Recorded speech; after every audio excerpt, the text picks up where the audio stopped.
এই দুনিয়ার জমিনে একজন বড় আল্লাহর বুজুর্গ আলেম চলার পথে, দুনিয়ার জমিনে চলার পথে হাঁটতে হাঁটতে তিনি একটা কবরস্থানের কাছে দিয়ে, গুরুস্থানের পাশে দিয়ে চলে যাচ্ছেন।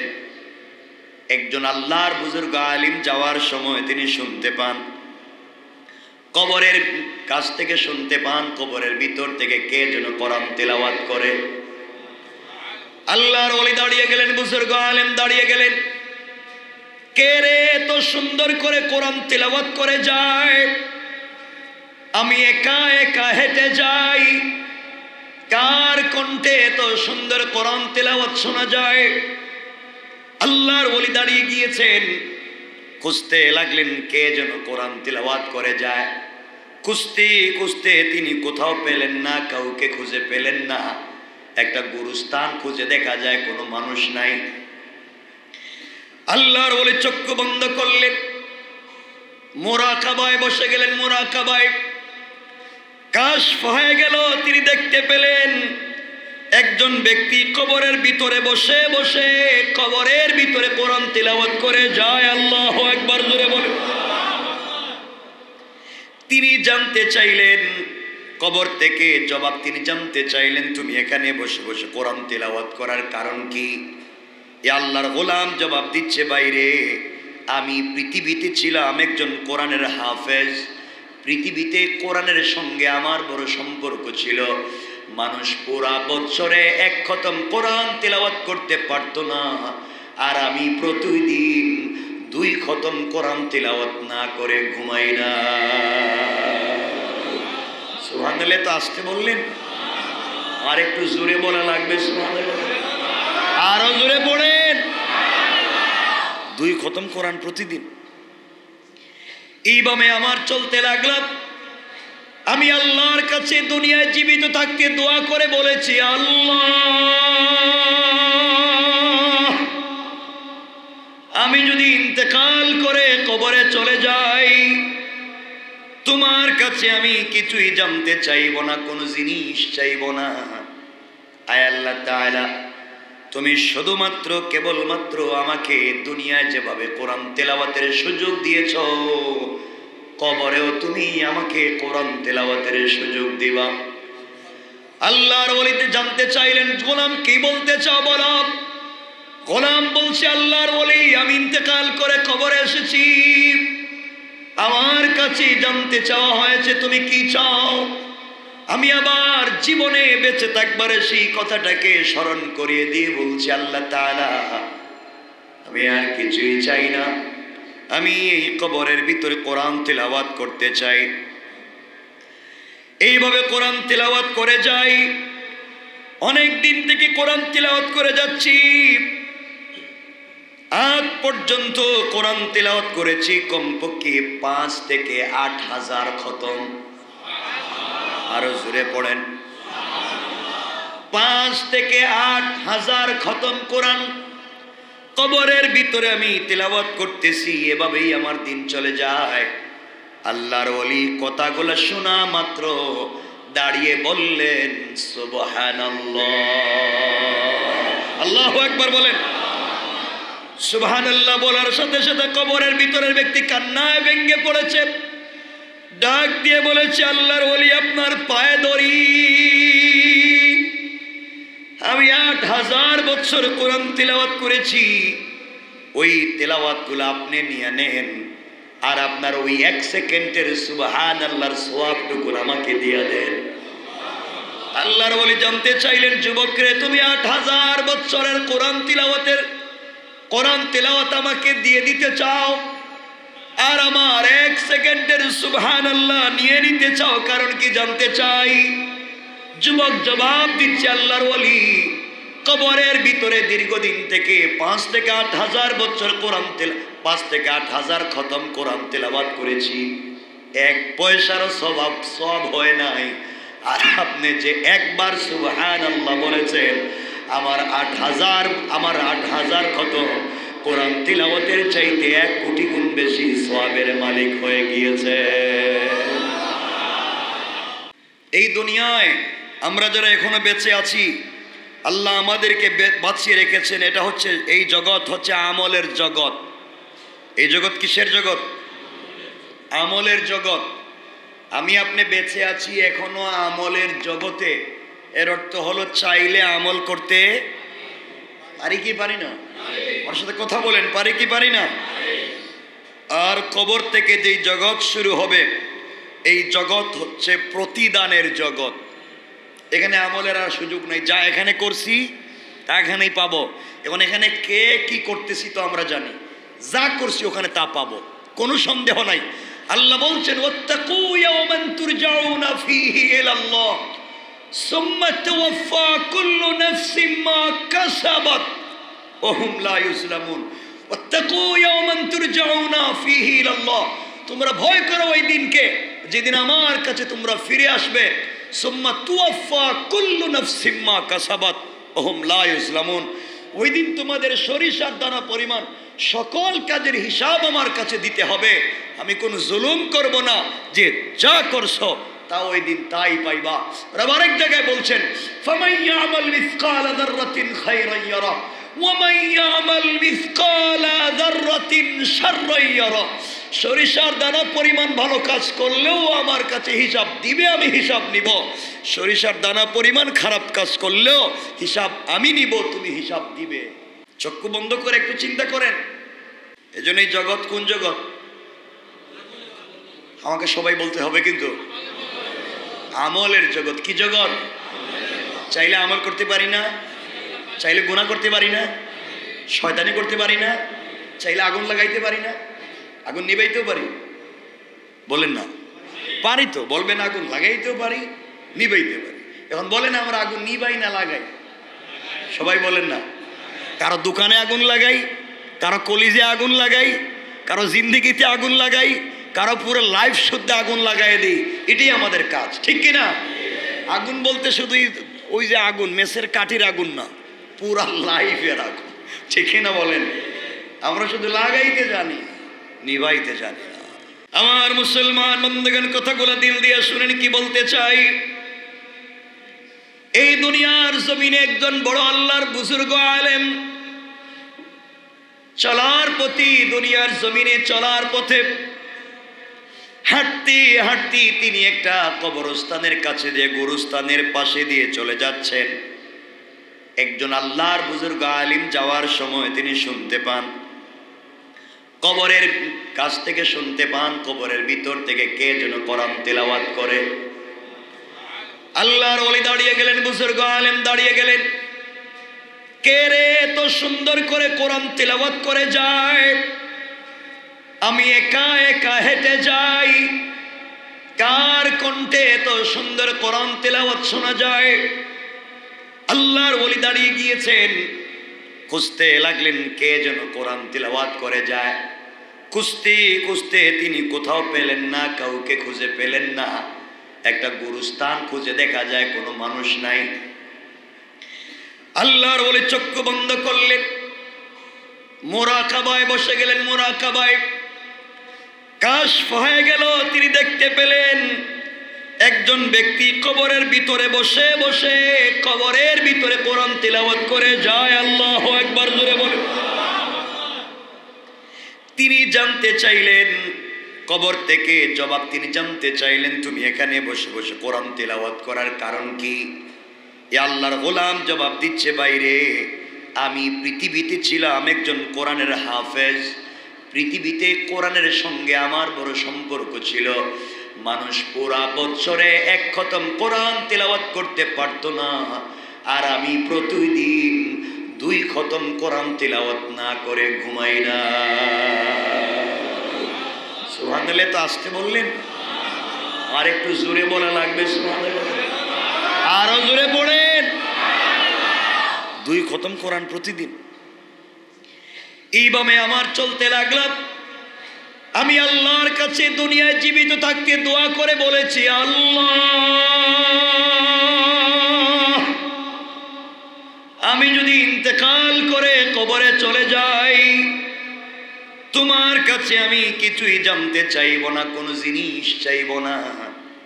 আয় আল্লাহ তাআলা, তুমি শুধুমাত্র কেবলমাত্র আমাকে দুনিয়ায় যেভাবে কোরআন তেলাওয়াতের সুযোগ দিয়েছ, কবরেও তুমি আমাকে কোরআন তেলাওয়াতের সুযোগ দিবা। আল্লাহর ওলিতে জানতে চাইলেন, গোলাম কি বলতে চাও বলো। গোলাম বলছে, আল্লাহর ওলি, আমি ইন্তেকাল করে কবরে এসেছি, আমার কাছে জানতে চাওয়া হয়েছে তুমি কি চাও।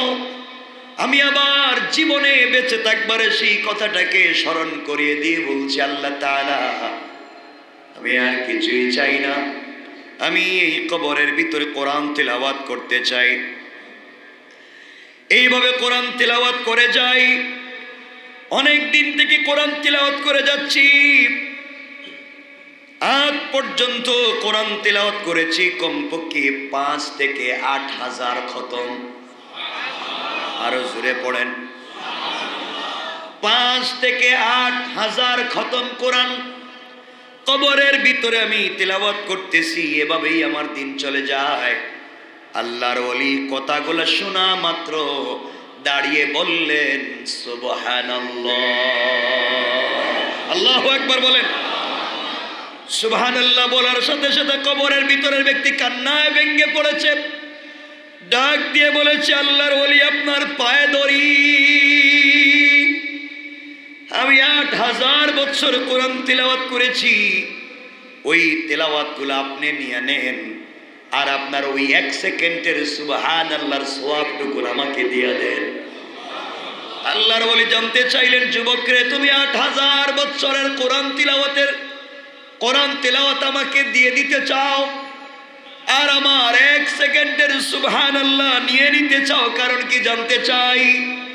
যুবক জবাব দিচ্ছে, আল্লাহর ওলি, কবরের ভিতরে দীর্ঘদিন থেকে 5 থেকে 8 হাজার বছর 5 থেকে 8 হাজার খতম কোরআন তেলাওয়াত করেছি, 1 পয়সারও সওয়াব হয় নাই। আর আপনি যে একবার সুবহানাল্লাহ বলেছেন, আমার 8,000 খতম কোরআন তিলাওয়াতের চাইতে 1 কোটি গুণ বেশি সওয়াবের মালিক হয়ে গিয়েছে। কারণ আপনি দুনিয়ায় জিন্দা, আপনি শ্বাস ফেললে সওয়াব, আর আমি কবরে আমি সিজদা দিলেও সওয়াব নাই, তিলাওয়াত করলে সওয়াব নাই। কারণ কবরের জগৎ সওয়াবের জগৎ নয়, আমলের জগৎ নয়, প্রতিদানের জগৎ। আর আপনি যেই জগতে আছেন সওয়াবের জগৎ। আমি 8,000 কোরআন খতম করে যেই সওয়াব পাই নাই, আপনি একবার সুবহানাল্লাহ বলে তার চাইতে কোটি গুণ বেশি সওয়াব পেয়েছেন। সুতরাং এখনো আপনি বেঁচে আছি, এখনো চাইলে, আজও চাইলে জাহান্নামের দরওয়াজাগুলোকে বন্ধ করে, আজও চাইলে নিজের ইচ্ছায় আমরা আল্লাহর কাছে চেয়ে জান্নাতের দরওয়াজা খুলে নিতে পারি। কোন ঠিক কিনা? ঠিক কিনা বলেন? কিন্তু আমরা প্রতিনিয়ত জান্নাতের দরজা বন্ধ করেই চলছি। আমরা আপনারা বুঝি না, জান্নাতের দরজা শুধু বন্ধ করেই চলছি, খারাপ পথেই চলছি। জানি না কার গুনাহ কাকে কোন জায়গা পর্যন্ত নিয়ে যায়, কোন জায়গা পর্যন্ত আপনাকে আমাকে নিয়ে যায়। আমার বন্ধুগণ, কথাগুলো দিল থেকে শুনেন। এই জন্য আবারও বলছি, আপনার অন্তরে যদি কোনোভাবে, আপনার অন্তর যদি শক্ত হয়ে যায়, আপনার দিল যদি শক্ত হয়ে যায়, আপনার দিল যদি দুনিয়ার মধ্যে ডুবে পড়ে যায়, আপনার দিল যদি দুনিয়ার পিছনে ছুটে চলে, আপনার মনে যদি শুধু শয়তানি আর নাফরমানি থাকে, আপনি মাঝে মাঝে কবর জিয়ারত করে আসবেন, কবরের কাছে যাবেন। কবরের কাছে গেলেই বুঝতে পারবেন, একা একা যাবেন, গভীর রাত্রে যাবেন, বুঝতে পারবেন কবরের কাছে গেলে আপনার চাইতে কত পাওয়ারফুল শক্তিমান মানুষ পড়ে আছে, হাত নাড়াতে পারে না, কবরের মাটিগুলাও সরাতে পারে না। আজ আপনার জবান আছে, শয়তানি করার সুযোগ আছে। আপনি আমিও যদি মরে যাই, আমাদের কবরের উপর দিয়া কত গুড়া গাদা হাঁটবে, প্রস্রাব করবে, আমরাও সরাতে পারবো না। ঠিক কিনা বলেন? এই জন্য আমার বন্ধুগণ, রাসূল বলেছেন, তোমরা মাঝে মাঝে কবর জিয়ারত করো, কেননা এটি তোমাদেরকে মৃত্যুর কথা স্মরণ করিয়ে দিবে। অন্য হাদিসে রাসূল বলেছেন, তোমরা কবর জিয়ারত করো, কেননা এটি তোমাদের আখিরাতের কথাকে বারবার স্মরণ করিয়ে দিবে। দুনিয়ার কিছু ভয়, দুনিয়ার কিছু লোভ লালসা তোমাদের ভিতর থেকে চলে যাবে। গিয়ে দেখো কত বড় বড় পয়লওয়ান, যার একটা আঙ্গুলের হেলনে গোটা দুনিয়া চলতো, সেও কবরে পড়ে আছে, কবর ভেঙে গিয়েছে। কত কবর মাটি পড়ে গিয়ে পানি ঢুকে গিয়েছে, কেউ দেখবার মতো নাই। তুমিও মরে যাবা, আমিও মরে যাব, কোন জায়গায় কার খবর হবে হয়তো কেউ আমাদেরকেও দেখবার মতো থাকবে না। ঠিক কিনা বলেন?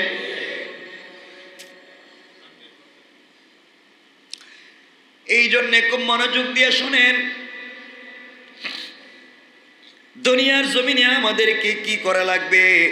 শেখ ইবনে উসাইমিন রাহমাতুল্লাহি আলাইহি বলেন, যখন তোমার হৃদয় উদাসীন হয়ে যাবে, তোমার আত্মা দুনিয়ার জন্য মিশে যাবে, তখন তুমি মাঝে মাঝে কবরের কাছে যাও এবং সেই মানুষগুলাকে নিয়ে চিন্তা ভাবনা করো, যারা গতকালও তোমার মতোই এই জমিনের উপরে ছিল, আজ তারা নাই। একটাবার বেইলুরের কাছে যাও, গিয়ে দেখো কালকে যারা গতকালকে ভাই বন্ধুরে নিয়া এখানে সবাই যে আড্ডা মারার জন্যে যায়, ছেলে পেলেরা যায় ওখানে খাওয়ার জন্যে যায়, কাচ্চি খাওয়ার জন্যে যায়, সবাই তো ওইগুলাতে ওই বিল্ডিংগুলাতে খাওয়ার জন্যই যাইতো, সবাই বন্ধু বান্ধব নিয়ে খাইতেছিল, কত আড্ডা মারতেছিল, কত হয়তো পানির বোতলে চুমুক লাগিয়েছিল, ওই সময় আজরাইল চলে এসেছে। কত ভাই বিদেশে যাবে, তার পাসপোর্ট রেডি, ভিসাও ঠিক হয়ে গিয়েছে, সেও মরে গিয়েছে।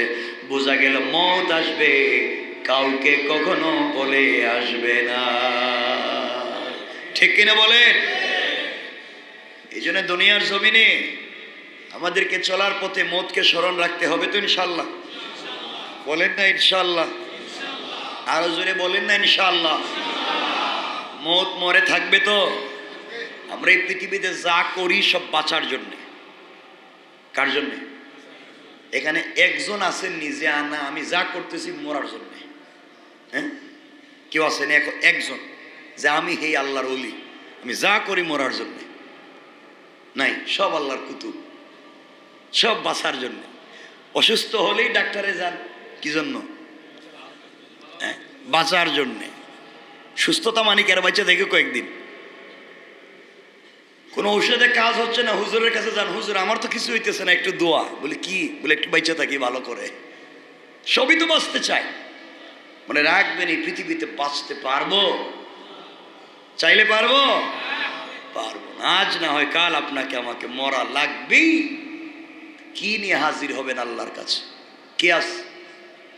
কি আছে যেটা নিয়ে রবের সামনে হাজির হবে?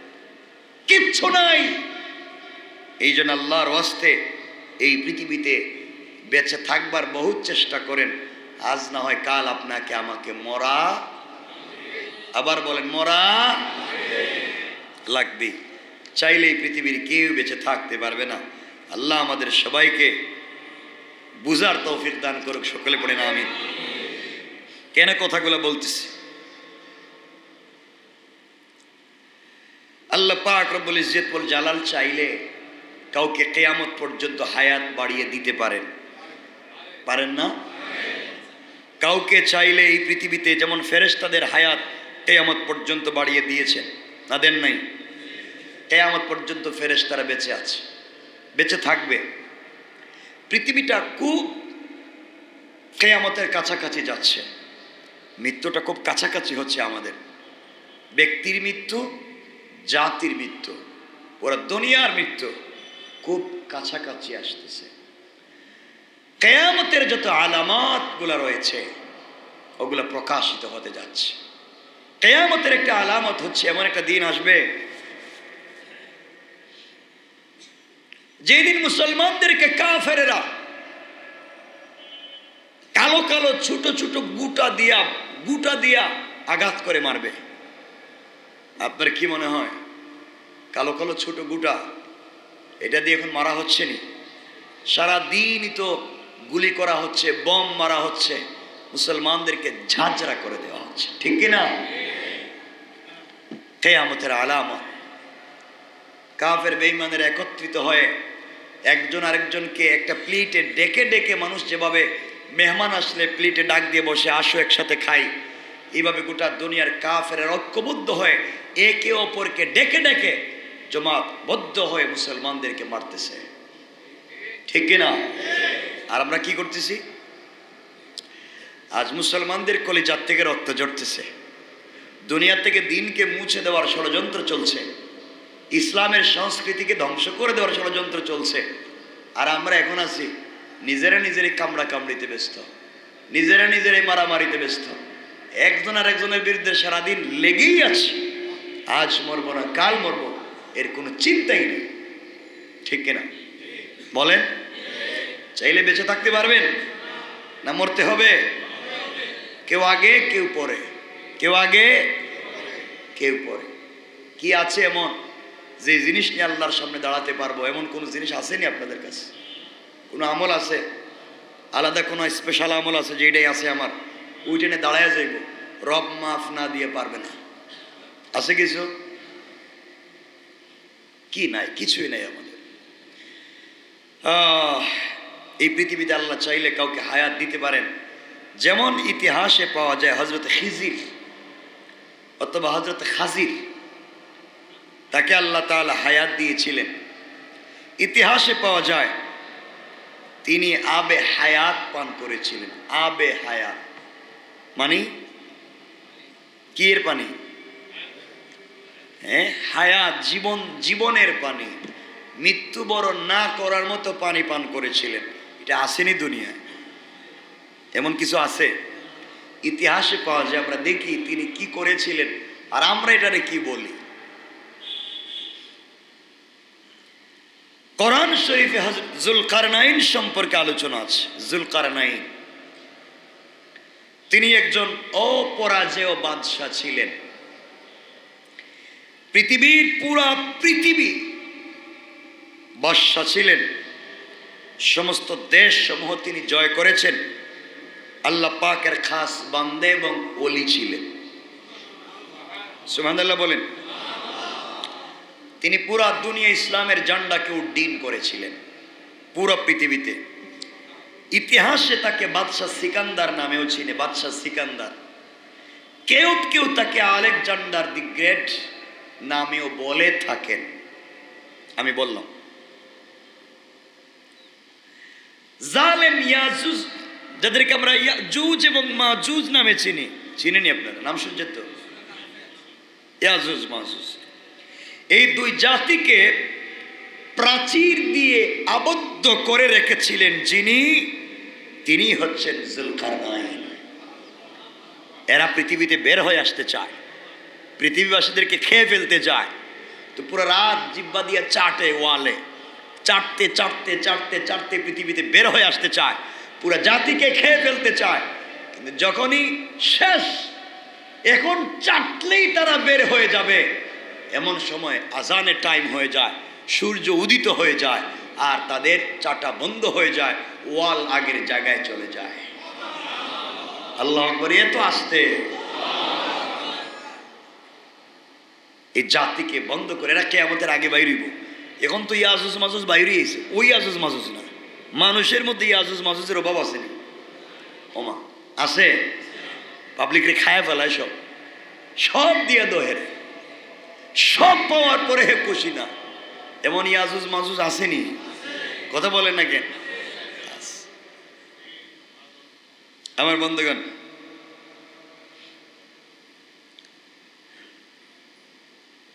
হযরতে খাজির বা খিজির জানতে পারলেন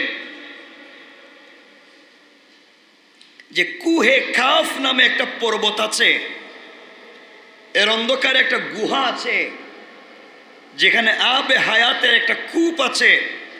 তার পানির এতই গুণ, যে ব্যক্তি পানি পান করবে সে কিয়ামত পর্যন্ত আয়ু লাভ করবে, মরবে না, লম্বা হায়াত পাবে। এতটুকুনি কি হায়াত পাবে? সবাই বলেন না। সেই পানি দুধের মতো সাদা, বরফের মতো ঠান্ডা, মধুর মতো মিষ্টি এবং সুস্বাদু, মিশকের মতো বেশি সুগন্ধি। জুলকারনাইন যে বাদশা ছিলেন তার প্রধানমন্ত্রী ছিলেন হজরতে খিজির। হজরতে খিজিরকে সঙ্গে নিয়ে বাদশা জুলকারনাইন, বাদশা সিকান্দার, আলেকজান্ডার দি গ্রেট তিনি বের হলেন এই পানির সন্ধানে। যেভাবেই হোক এই পানির পান করা লাগবেই।